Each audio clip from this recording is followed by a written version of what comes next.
Welcome back, everybody, to another deep dive. We are diving into the world of firearm injuries today, Yeah, using some of the medical training materials that you all have been sending in. right. And it's a topic that I think is surrounded by a lot of, mystery and misconceptions. Absolutely. So we're really going to try to, separate fact from fiction. Yeah, we'll be focusing on the science of it. Really going Yeah. to dig into those mechanisms and effects of gunshot wounds. Exactly. Yeah. So one thing that really stood out to me in these materials Hmm. is this idea that, tissue damage from a bullet Right. is all about the transfer of kinetic energy. Yeah. It's like, Yeah. why are some bullet wounds relatively minor while others are just absolutely catastrophic? Yeah, it's like think about if you dropped a little pebble into a pond, right? Okay. It creates a ripple, but that energy dissipates pretty quickly. Right. Now imagine dropping a bowling ball into that same pond. Oh, yeah. Much more force, a much bigger splash, and much more widespread disruption. Yeah. That's kind of what happens with bullets and tissue. Okay. The more energy transferred, the greater the damage. So it's not just about it hitting something, it's about how much of its energy gets dumped into your body. Exactly. And there's a bunch of factors that can influence this energy transfer. You're right. One is the type of tissue. Okay. So soft tissue like muscle is like that pond we were talking about. Right. It absorbs less energy. Mm-hmm. So unless a vital organ is hit directly, the damage is relatively localized. Good. But bone, Oh, it's different? bone's like a brick wall. Yeah. So it resists that energy much more, Uh-huh. which can lead to fractures Oh, wow. and even bone fragments that then act as secondary missiles. Oh, that's a vivid image. Yeah. But speaking of things that influence damage, Right? what about the bullet itself? Yeah.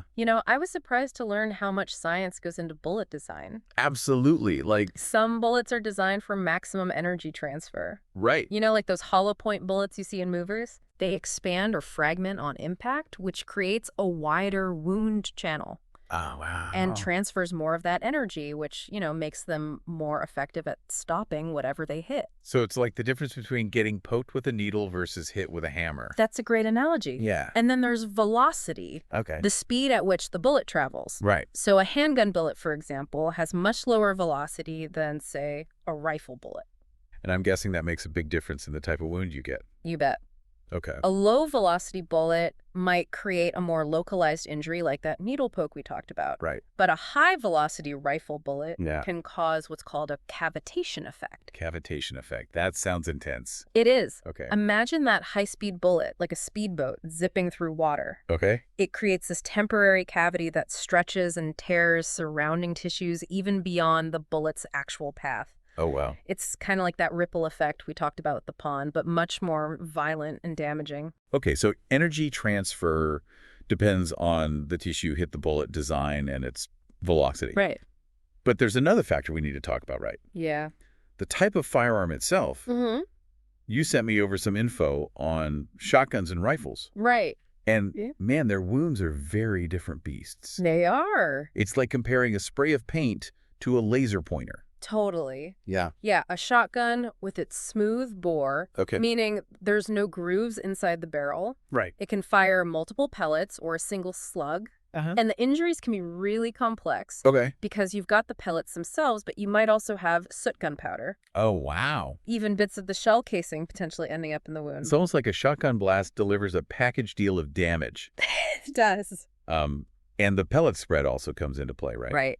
I bet that makes shotgun wounds even more unpredictable. You're exactly right. Okay. The further the shot travels, the more those pellets spread out. Oh, hey. Imagine aiming a flashlight at a wall. Up close, you have this concentrated beam of light, Yeah. but step back, and that light spreads out, covers a wider area. Okay. Same concept with shotgun pellets. Right. Up close, you might just get a single concentrated wound. Uh-huh. Further away, it's a scattering of individual pellet wounds. So shotguns are all about spread and unpredictability. Uh-huh. What about rifles? Rifles Those seem more like precision instruments. Exactly. Yeah. Rifles have a rifled barrel. Okay. So there are spiral grooves inside that make the bullet spin, Okay. which gives it accuracy and range. Interesting. And they generally fire a single bullet at a much higher velocity. Right. So that leads to a more focused, potentially deeper wound. So the type of firearm sets the stage. Yeah. But another piece of the puzzle is the range of fire. Right? Knowing how far away a shot was fired, Right. it's critical. It is. It's like trying to solve a crime. You want to know Was it point blank or something from a distance? Absolutely. And the fascinating thing is, the wound itself can actually tell us a lot about the range. So Interesting. let's start with shotguns, for example. Okay. Think of it like a gradient from contact, where the muzzle's pressed against the skin, Right. to close, Huh? intermediate, and then distant ranges. Okay, take us through that gradient. Okay. What kind of clues are we looking for at each stage? All right, well, let's start with the most dramatic. Okay. A contact shotgun wound. Okay. You're likely to see a single circular wound Right. about the size of the muzzle, Wow. burning, blackening from the soot, Okay. and potentially even wads from the shotgun shell embedded in the wound. That sounds pretty intense. Yeah. What happens as we move out to close range?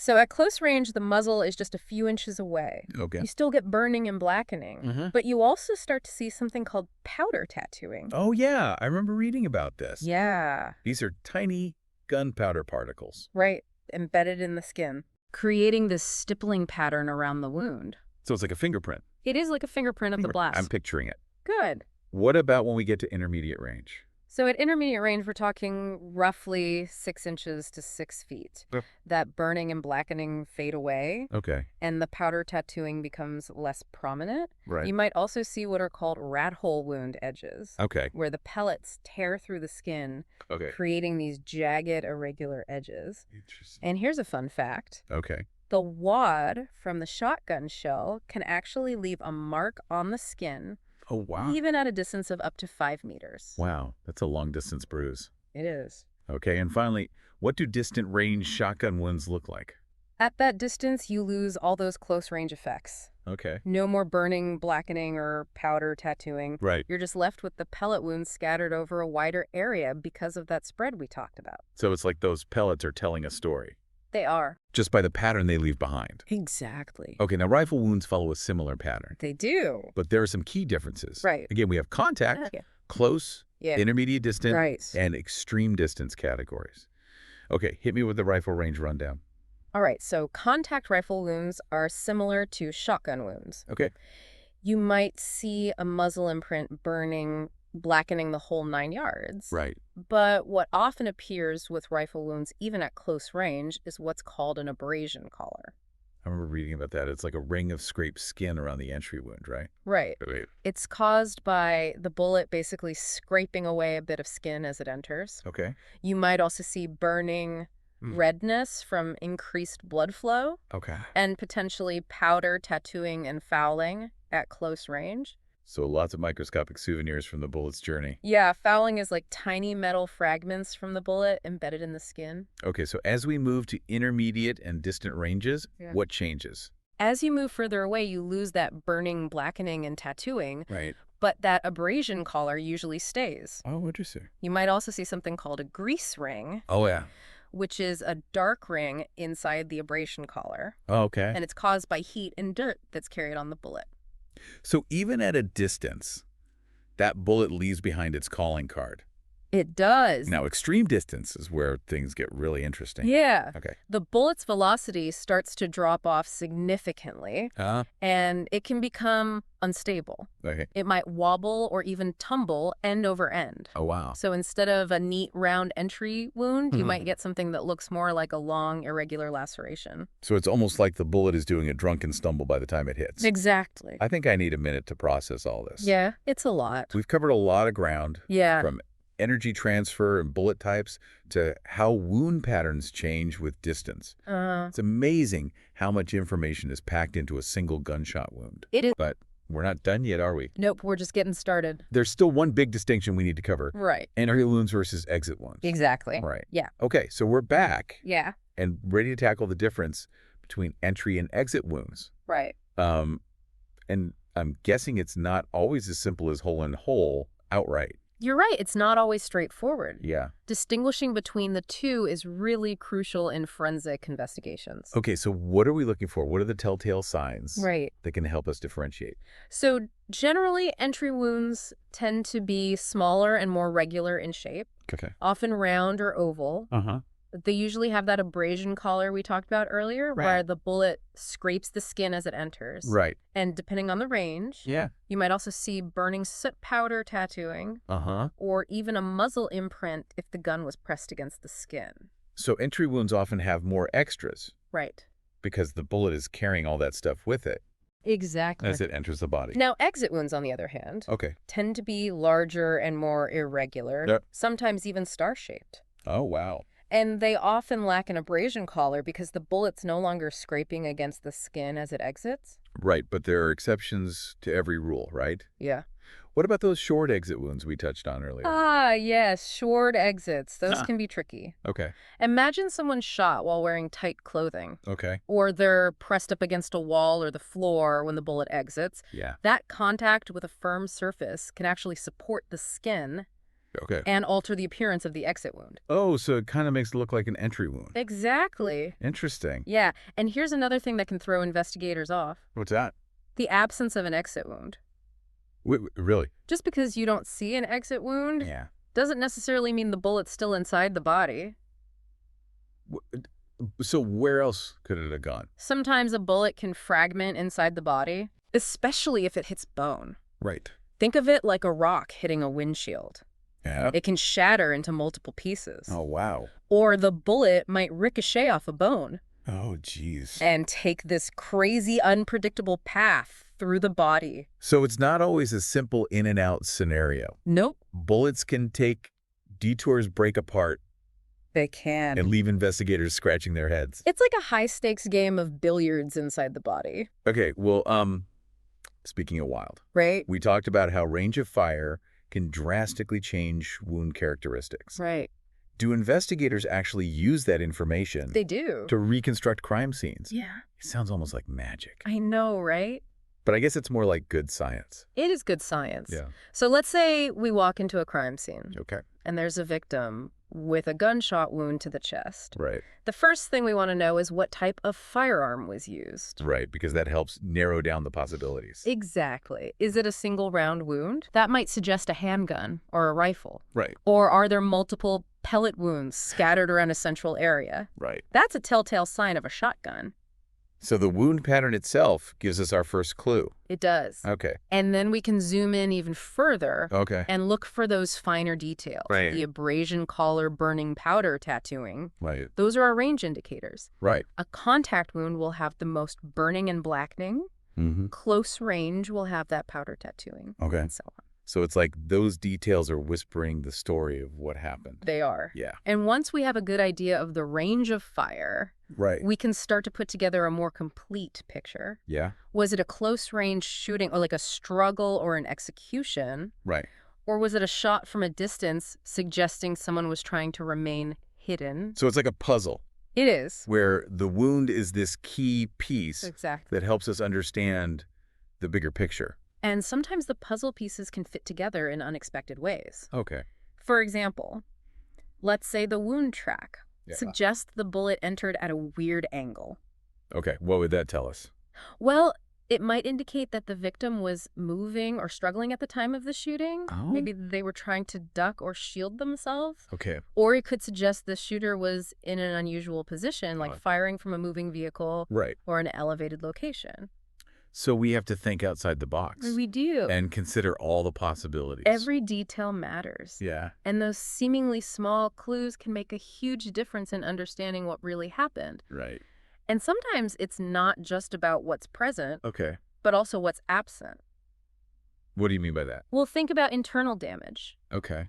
You might have a gunshot wound that seems relatively minor on the surface, Yeah. but internally that bullet could have ricocheted off bones Right. and caused extensive damage to organs and blood vessels. It's like the difference between a crack in a wall and a crumbling foundation. Exactly. Yeah, the damage might not be immediately obvious, Right. but it's there. Exactly. And this is where collaboration between forensic investigators and medical professionals becomes really crucial. Right. They both have their roles. They do. Yeah. Investigators focus on the scene, the evidence, the trajectory of the bullet. Right. Medical professionals Yeah. can provide insights into the internal damage, Yeah. the path the bullet took through the body, Uh-huh. and any surgical findings. Right. So it's a team effort It is. with everyone bringing their expertise to the table Exactly. to piece together this puzzle.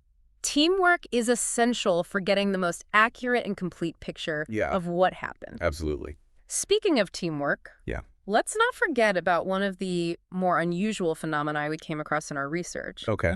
Remember back spatter or blowback? Oh, yeah. That was a thing about That was a crazy one. Yeah. Blood and tissue being drawn back into the muzzle of the gun when it's fired at close range. Oh, yeah, I remember that. It's a bit gruesome, Yeah. but it's an important detail for investigators to be aware of. Especially when that range of fire is unclear. Exactly. Yeah. So it's just another one of those tiny clues Right. that can help unlock this mystery of what happened. Right. We've covered a lot of ground here, We have. exploring how forensic investigators and medical professionals use wound characteristics to reconstruct the events of a shooting. Yeah. It's amazing how much information is hidden within those wounds, It is. waiting to be decoded. It's fascinating. Yeah, and that decoding process Yeah. can have some profound ethical and societal implications, Absolutely. which is we're going to delve into next. Yes, we are. Okay, so we're back for the final part of our deep dive on firearm injuries. Yeah. We've explored the science, the mechanics, even a bit of the detective work involved in analyzing these wounds. It's been quite a journey. It really has. From understanding how bullets transfer energy to seeing how investigators use those tiny clues to reconstruct crime scenes. But now I think it's time to step back a little Yeah. and, talk about the bigger picture of the societal impact of all of this. That's an important point. Yeah, Firearm injuries are, unfortunately, a major public health concern. right. It's not just the individual. Right. It affects families, communities, healthcare systems. And it's not just about the, immediate physical trauma. Right. We're talking about long-term consequences too. Absolutely. Right. Gunshot wounds can lead to chronic pain disability, psychological trauma. Wow. The impact can really ripple outward, Yeah. affecting relationships, employment, overall quality of life. It's like a chain reaction Is. with that initial injury setting off this cascade of challenges. That's a good way to put it. Yeah. And when you consider the scale of the issue, Right. the sheer number of people affected by firearm injuries every year, Yeah, it's huge. it becomes clear that this is a problem that demands our attention. So where do we go from here? What can we do with all this knowledge that we've gained about firearm injuries? Well, first and foremost, this knowledge empowers us to have more informed conversations about firearm safety and prevention, Right. understanding the mechanics of these injuries, Yeah. the factors that influence their severity, Right. that can help us develop more effective strategies to reduce their occurrence. Because if we know how they happen, we can start to think about how to stop them from happening. Yeah, exactly. It's like learning how a virus spreads. Right. Once you understand the mechanism, you can develop vaccines and public health measures to contain it. Exactly. And that knowledge can inform policy decisions, too, Okay. leading to things like safer gun designs, stricter gun storage laws, more robust background checks. So it sounds like a multi-pronged approach is really needed here. It is. Yeah. We Well. have to tackle this issue from multiple angles. And it's not just about laws and policies either. It's about education and awareness too. Absolutely. Right. We need to empower individuals to make responsible choices about firearms, Okay. to understand the risks involved, Mm. and to take steps to mitigate those risks. So it's about creating a culture of safety It is. where people are informed and proactive. Exactly. It's like wearing a seatbelt in a car. Right. It's a simple action that can drastically reduce the risk of injury. That's a great analogy. And just like seatbelts, there are so many things we can do Right. to So reduce the risk of firearm injuries. it starts with knowledge, but it also requires that commitment to action, Absolutely. individually and collectively. Couldn't have said it better myself. Well, we've covered a lot of ground today. Yeah, we have. From the science and the forensics and the ethical considerations to the societal impact. It's been eye-opening. It has. I hope it's been eye-opening for our listeners, too. It has been an eye-opening journey, and I think we've all learned a lot. I agree, and I hope this deep dive has sparked some curiosity for our listeners. Yeah. Some questions, maybe even a desire to learn more Uh-huh. and get involved. Absolutely. Knowledge is power. It is. In this case, it's power that can be used to save lives Right. and make our community safer. Absolutely. So listeners, thank you for joining us on this deep dive. Yeah, thanks for listening, everybody. We encourage you to continue exploring this topic, to engage in thoughtful discussions, Yeah, and advocate for positive change. couldn't agree more. That's a powerful message to end on. It is. Thanks for joining us on the Deep Dives. Until next time. Until next time, keep exploring, keep learning, and keep asking those questions. Absolutely.